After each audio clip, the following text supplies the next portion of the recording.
The system is failing. We're going to have more homelessness, more unemployment, and the government has to print more money. It's a command and control economy where the government tells you everything. I just don't trust our government. And they're going to have to start printing pretty quickly. And the more they print, the less value, purchasing power the dollar has, or the loonie, or the yen, or the peso. People are talking about inflation. I think we're in depression right now, and we're going to be the biggest depression in world history. In the 1970s, that's when the world was changing. The biggest bust in the history of the world is coming up. It's pensions. They trusted the government. They trusted their pension would be there, and it's going to go bust. And that's us. We get crushed.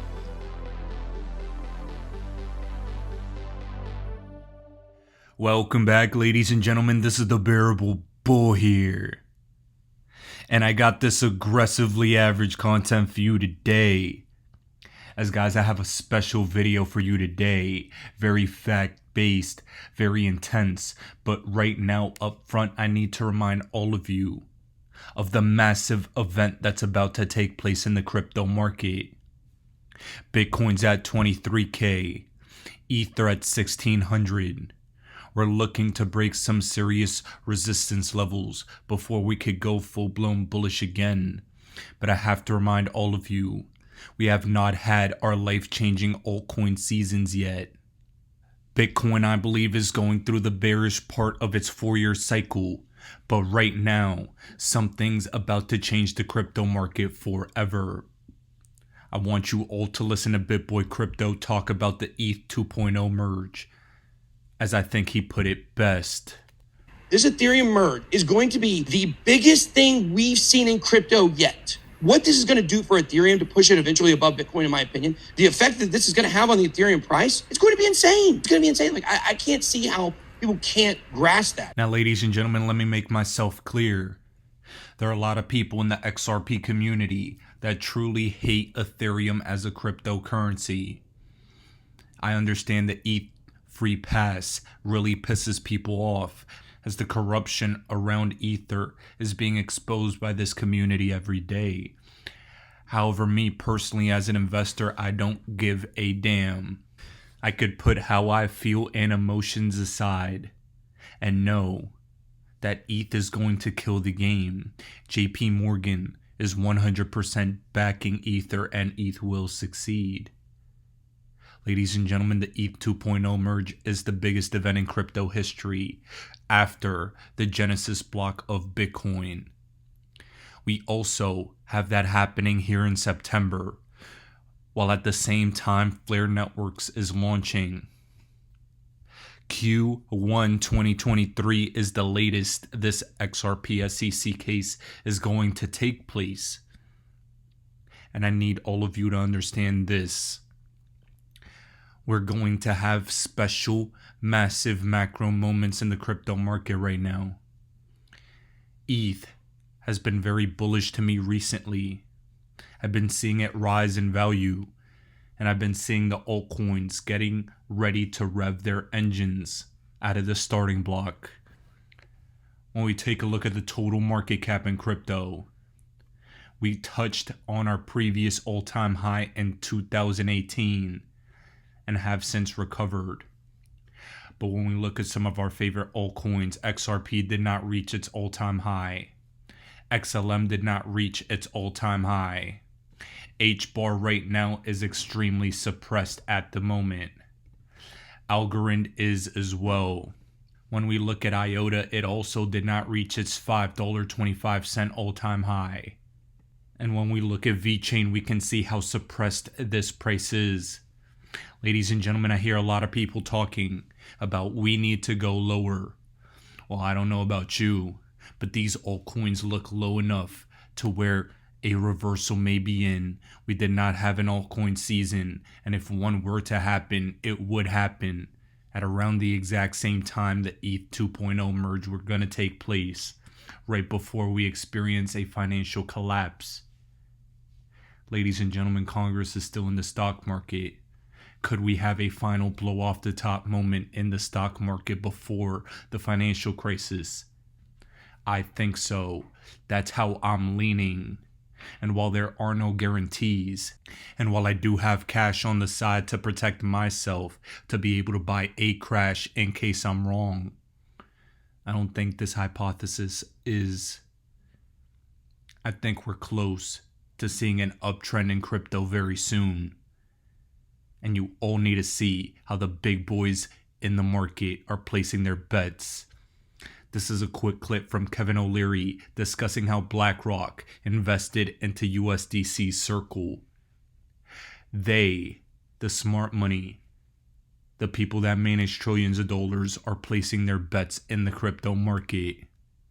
And that should give you the confidence to know that we're going to stick around. Please take a listen. And I will remind you that recently it was disclosed that both Fidelity and BlackRock each invested $200 million in the Series F of Circle.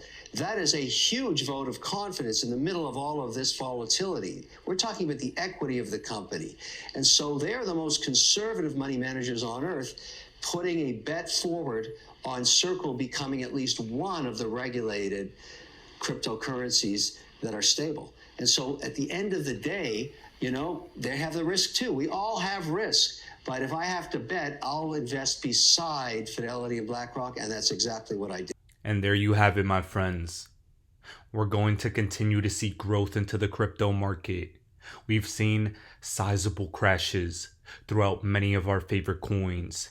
And here, the cost of earning superior long-term returns is dealing with large drawdowns. They are normal. Expect them. And here it shows the S&P 500 drawdowns since 1928. If you actually notice a lot of these prices, the only thing that compares to the recent crash of some of our altcoins in crypto is the crash right after the Great Depression of 83%. Everything else is 10 to 25% on average. That's important to note. Ladies and gentlemen, we were bred to win. We will get superior long-term returns because we've dealt with the drawdown periods very well right now. Time is the only difference between us getting our money and where we are now. Ladies and gentlemen, the easiest way to increase your odds of success is to increase your holding period. I can almost assure you, the longer you've been in the crypto market, the more money you have made. Being in crypto comes with hard lessons sometimes. And while this specific market that we're seeing now is unlike anything I've ever seen before, with the UST, Terra crash, exchanges going bankrupt, and more geopolitical factors at play externally, what I can say is that now it's one of the best times to get in. It's one of the best times to learn. And you guys are still at the life-changing early phase of this market. There isn't even regulation yet. That's how massive the opportunity still is. Because once regulation comes, people like us, the XRP investor, will be godfathered into the new 1%. And there will be a line drawn between the lower class and the upper class. The middle class will cease to exist, as they're already doing a great job of that now. They're slowly but surely executing the death by 1,000 cuts tax with inflation, and Macro Alf puts it best. If CPI prints at 0% every single month between now and December, we will still finish 2022 with 6.3% year-over-year inflation. That's how bad things have gotten. CPI will not print at 0% every month. It'll continue to stay as high as it has. And I have to stress, my friends, this is killing American wealth and wealth for the average Joe across the world. That is why I continue to buy assets.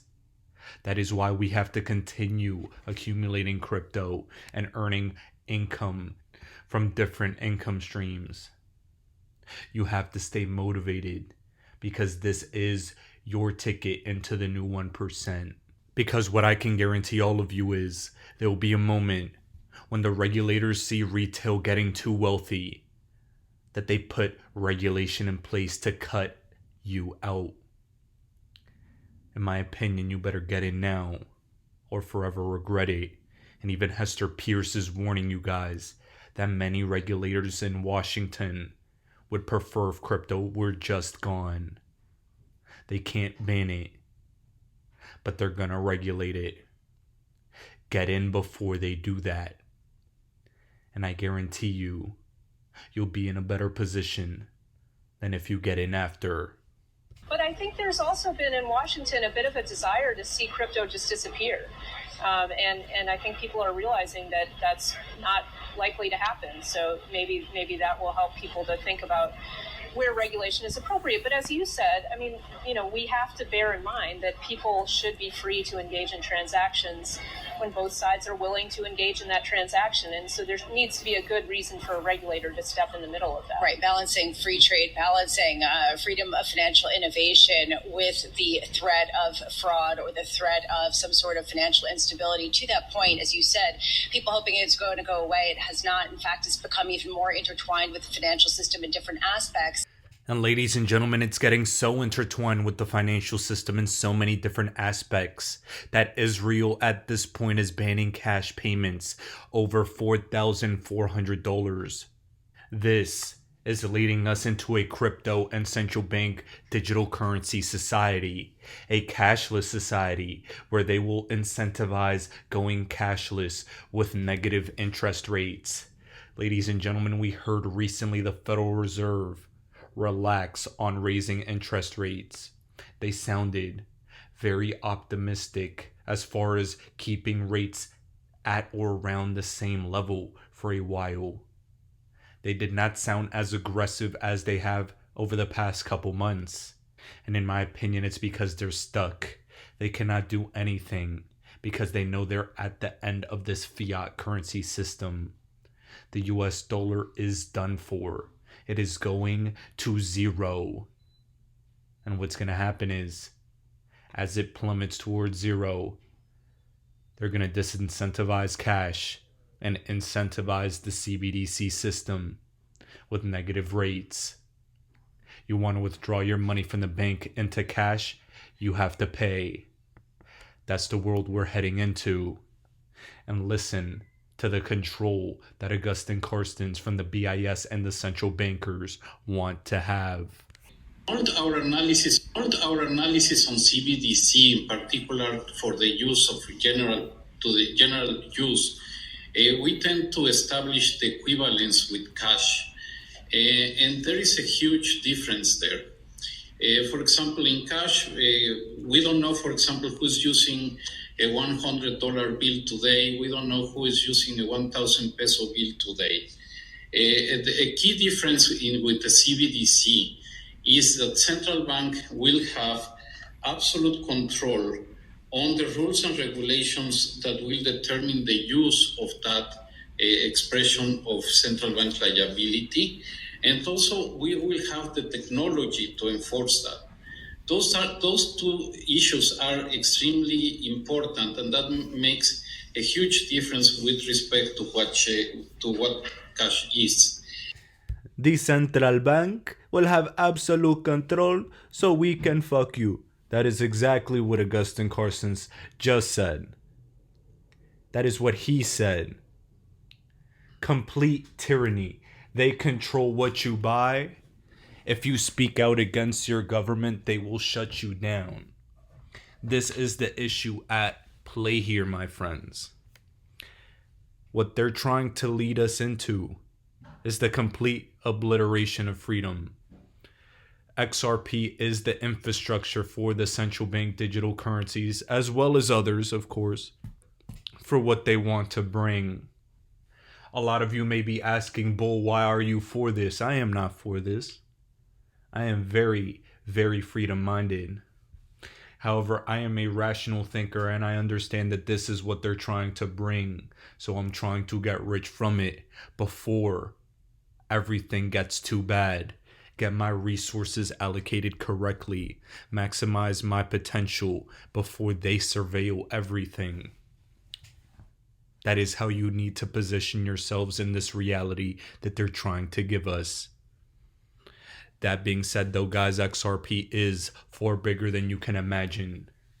Please listen to this clip from Crypto Mason talking about Colombia actually registering and selling land on the XRP ledger. Please take a listen. Now, this is just massive news right here too, bro. Persist Technology, who were the ones who were issuing the land in Colombia on the XRP ledger. They put into production the first version of the National Land Registry to register the first adjudication resolution in Colombia on the XRP ledger. And this is actually on the XRP ledger. As you can see, it has this right here, encrypted and secured on blockchain with a QR code right there. Pretty dang insane. And Ripple quote tweeted this, or Ripple X. I think the main Ripple account should talk about that. That's huge. So it is happening. It is happening, dude. We're seeing land be issued on the XRP ledger in terms of like certification, and that's what we want. We want all of the money, all of the land, everything to be ran through the XRP ledger. Now, ladies and gentlemen, the reason I love that so much is because people are beginning to really understand the magnitude of what XRP is trying to do and what it's trying to become. It's not just going to be for cross-border payments and settlements, not just remittances. We're looking for a global financial takeover. It's about all the money, all the land, all the gold, the entire financial system, and everything in between. Don't get it twisted. With the 2.0, with a potential altcoin season, and with the conclusion of this XRP case, along with the birth of the Flare network, the XRP community is about to get their time in the sun. Ladies and gentlemen, this is the Bearable Bull here. Thanks for tuning in. As always, I appreciate every single one of you. Now I'll be back tomorrow with another video.